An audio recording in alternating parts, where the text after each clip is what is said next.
Halo rekan-rekan, selamat datang kembali di channel ini, channelnya para tenaga honorer, P3K dan aparatur sipil negara. Rekan-rekan sekalian, video kali ini kita akan membahas terkait dengan solusi terbaru penanganan yang akan diterapkan kepada para tenaga honorer sekaitan dengan rencana penghapusan tenaga honorer. Informasi selengkapnya silakan ditonton dan disimak secara lengkap video ini untuk mendapatkan informasi secara utuh dan menyeluruh. Rekan-rekan sekalian, pemerintah dan DPR RI khususnya Komisi 2 segera akan merampung rancangan undang-undang tentang perubahan atas Undang-Undang Nomor 5 Tahun 2014 tentang aparatur sipil negara. Di dalam revisi Undang-Undang ASN tersebut setidaknya akan dibuka status baru aparatur sipil negara yang tadinya hanya terdiri dari dua unsur, yakni PNS dan P3K, akan diubah menjadi tiga unsur, yaitu PNS, P3K, dan P3K paruh waktu. Itu yang disebutkan oleh anggota Komisi 2 DPR RI, Gus Pardi Gaus.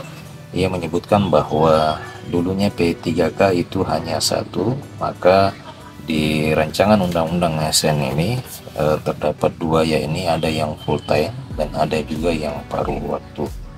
Ia pun menjelaskan bahwa P3K paruh waktu itu dihadirkan dalam rancangan undang-undang aparatur sipil negara tersebut ada untuk mengakomodir tenaga honorer di lingkungan pemerintahan, baik pusat dan daerah, yang terdampak pada kebijakan penghapusan tenaga honorer pada 28 November mendatang.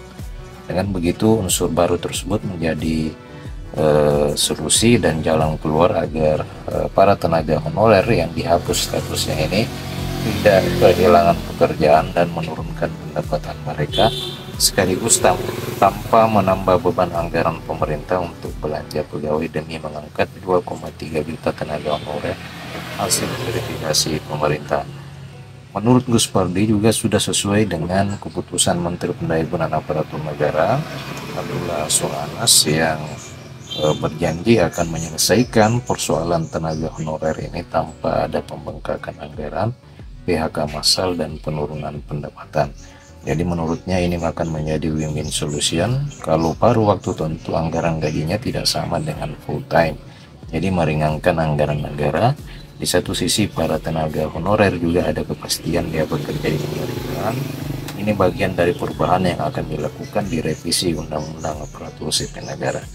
Selain mengatur ihwal P3K part time, Gus Pardi pun menegaskan bahwa secara garis besar rancangan Undang-Undang Aparatur Sipil Negara tersebut juga akan mengatur penguatan kelembagaan Komisi Aparatur Sipil Negara, BKN, dan Lembaga Administrasi Negara.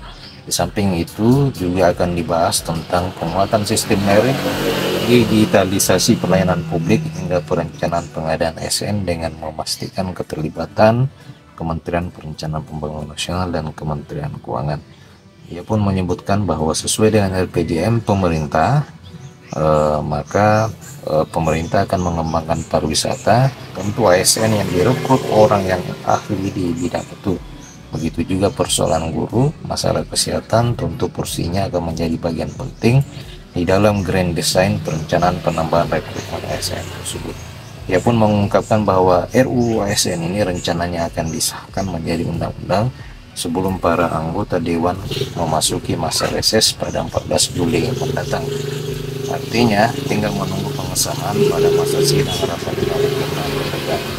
Artinya sebelum reses masa sidang itu, maka di bulan Juli ini setidaknya di tanggal 13 itu sudah tutup masa sidang. Mudah-mudahan sebelum berjibaku panjang untuk membahas ini, mudah-mudahan bisa selesai dalam waktu yang tidak terlalu lama. Sebagai informasi rekan-rekan sekalian, Komisi 2 dan pemerintah telah menggelar rapat dengar pendapat dengan panitia kerja rancangan undang-undang aparatur sipil negara di Kompleks Parlemen pada 13 Juni kemarin. Rapat ini selanjutnya membahas tentang daftar inventarisasi masalah RUU ASN yang telah dilakukan pemerintah, serta RDP itu dipimpin oleh Ketua Komisi 2 DPR RI dan sekaligus Ketua Panja RUU ASN Syamsul Rizal. Nah rekan-rekan sekalian, seperti yang diungkapkan oleh anggota Komisi 2 DPR RI ini, ternyata bocoran solusi yang ada di RUU ASN untuk mengatasi persoalan tenaga honorer di Indonesia adalah adanya 3 status di dalam status aparatur sipil negara. Ketiga status itu, yang pertama adalah PNS, kemudian P3K, serta P3K paruh waktu. Nah, perbedaan antara P3K paruh waktu ini seperti yang dikatakan di berita kali ini adalah perbedaannya terdapat pada anggaran gaji dan besaran gajinya. Kalau P3K paruh waktu itu tidak sama jumlah gajinya dengan P3K full time. Jadi solusi ini dianggap meringankan anggaran negara. Kemudian di sisi lain, para honorer juga akan mendapatkan kepastian dia bekerja di pemerintahan. Nah, rekan-rekan sekalian, bagaimana tanggapan rekan-rekan terhadap rancangan atau rencana kebijakan solusi terkait dengan persoalan tenaga honorer ini? Apakah rekan-rekan setuju dengan solusi P3K part-time yang dinyatakan bahwa anggaran gajinya itu tidak sama dengan P3K full-time?